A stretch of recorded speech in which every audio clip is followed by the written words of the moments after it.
Measuring 365 meters long and with over 2,800 rooms, the Icon of the Seas is more than just another cruise ship. It's a floating city. At 250,000 gross tons and 22 elevators, this vessel is truly massive.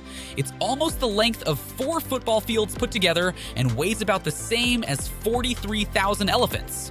Forget those proposals of futuristic floating cities.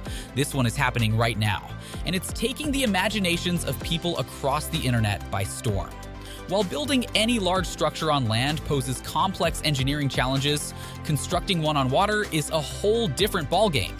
But the Icon of the Seas rises to that challenge, integrating state-of-the-art amenities and entertainment options into its design, almost akin to a high-tech skyscraper at sea. Let's explore how this marvel of modern engineering was conceived and constructed to provide vacationers with an unparalleled experience.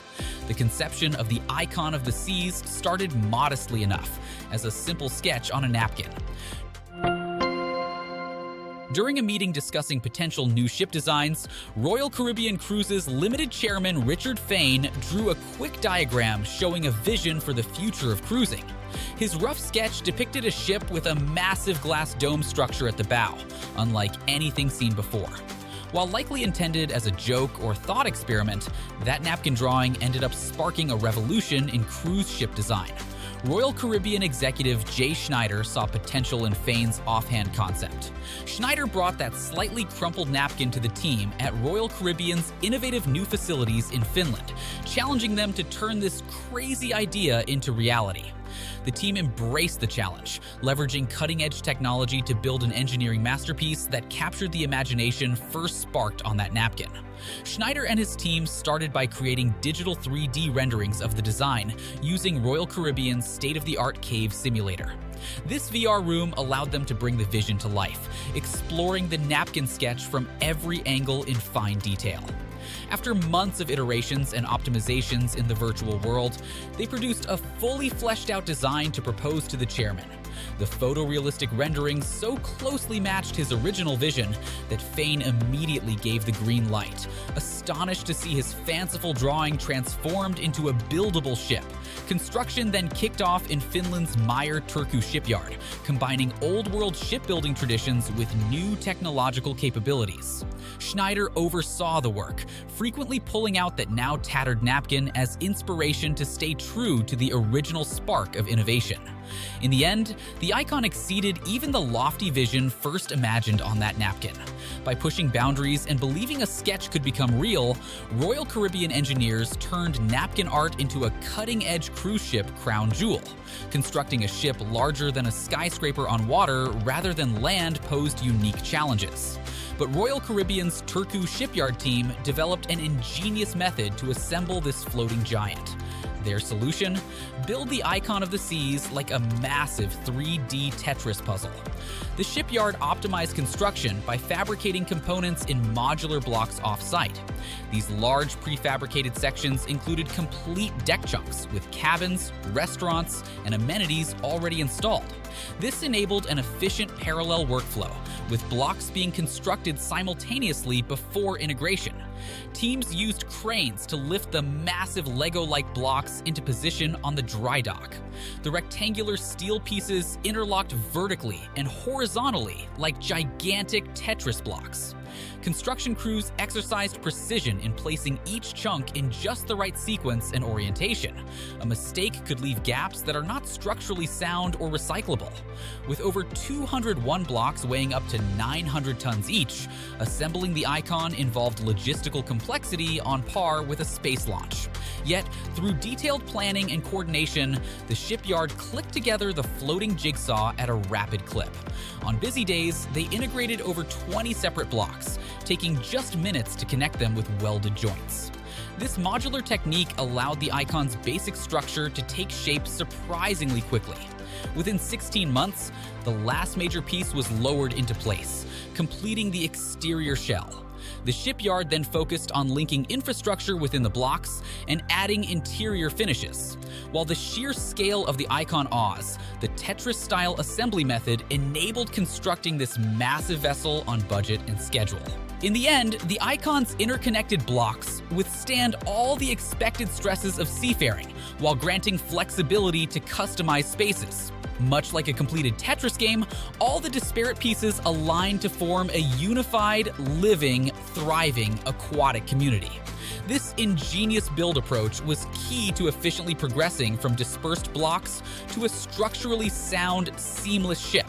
The Aquadome, a 25-meter tall glass dome perched on the front of the Icon, is the visually stunning crown jewel of the ship's design. But erecting this giant structure on a moving vessel posed a monumental engineering challenge. To avoid destabilizing the ship, engineers had to carefully choreograph the Aquadome's construction and integration. The Aquadome was built in 12 separate segments at a specialized facility on land. Each triangular piece consisted of a sturdy steel frame filled with glass panes. The curved shape and reflective surfaces complicated fabrication. Master welders painstakingly fused the pieces together to create flowing lines and watertight seals. Meanwhile, crews at the Turku shipyard prepared the Icon to receive its crowning glory. They installed a specialized crane with robust suspension cables and laser guidance systems to lift the immense Aquadome. But simply hoisting the 600-ton structure was not sufficient. Engineers had to account for how the Aquadome's flexibility and pendulum motion would shift its center of gravity during lifting. They performed countless simulations to devise a plan that maintained equilibrium throughout. This calculation-intensive process determined the exact attachment points and lift speed calibrations. When the Aquadome finished construction, the big event finally arrived. As guests watched excitedly from below, 12 cables lowered the glass Icon in a delicate aerial dance. Moving at a crawl, the crane maneuvered the dome into alignment with its steel mounting points. After painstaking inches-per-minute positioning, crews secured the Aquadome firmly to the Icon's deck. Successfully integrating the Aquadome took months of preparation, testing, and calculations, plus 12 hours of cautious installation. But all that diligent engineering work was validated when the Icon first sailed confidently with its majestic crown jewel gleaming. The glass observation dome provides not just stunning outward views, but a testament to remarkable human ingenuity and determination to construct marvels at sea. With creative architecture and engineering providing the foundation, the Icon builds on that to deliver next-level luxury and activities. The ship introduces 5 distinct neighborhoods, including the show-stopping Aquadome, to provide guests with diverse experiences. Familiar spaces like the Royal Promenade and Central Park return, but revamped in their largest and liveliest iterations yet. The ship also houses a staggering 40 restaurants across 8 specialty dining areas. Entertainment options abound as well, with attractions ranging from a lavish casino to an escape room to outdoor movie screenings. Adrenaline junkies can get their fix at the largest water park at sea, featuring 6 record-breaking water slides. Pampering amenities like a spa, a solarium, and the line's first suspended infinity pool offer relaxing escapes too. Truly, no other cruise ship rivals the scale and variety of entertainment on the Icon, yet it still maintains an intimate resort-style feel across its unique neighborhoods. The Icon isn't just redefining cruising, but luxury vacations as a whole. Given its immense size, an obvious question is, how environmentally sustainable can such a massive ship be? While detractors may label it a monstrosity, Royal Caribbean implemented several eco-friendly features into the Icon's design. Most notably, it will be the first Royal Caribbean ship powered by liquefied natural gas, LNG, rather than traditional diesel. This cleaner-burning fuel significantly reduces air pollution and carbon emissions. The engines can also run on greener e-methanol down the line. Solar panels and waste heat recovery systems supplement the ship's power needs as well. The Icon also employs a first-of-its-kind onboard water desalination system, eliminating the need for bottled water. Cutting-edge hull coating reduces drag too. With initiatives like these, the company aims to build fully carbon-neutral cruise ships by 2035. Though still an imperfect work in progress, the Icon represents a major leap towards more sustainable seafaring. On January 24th, 2024, the wait is finally over. On its maiden passenger voyage from Port Miami, the Icon of the Seas will embark with nearly 10,000 excited guests on board. This ship has been years in the making, an ambitious endeavor pushing the boundaries of maritime engineering. Every inch of the vessel reflects incredible attention to detail and innovation. Yet building it was only part of the journey. True success will ultimately be measured by the experiences and memories created on board. With its diverse attractions, top-notch service, and sheer wow factor, the Icon is sure to delight. As this hulking structure voyages across the high seas, it will chart a course into the future of luxury travel.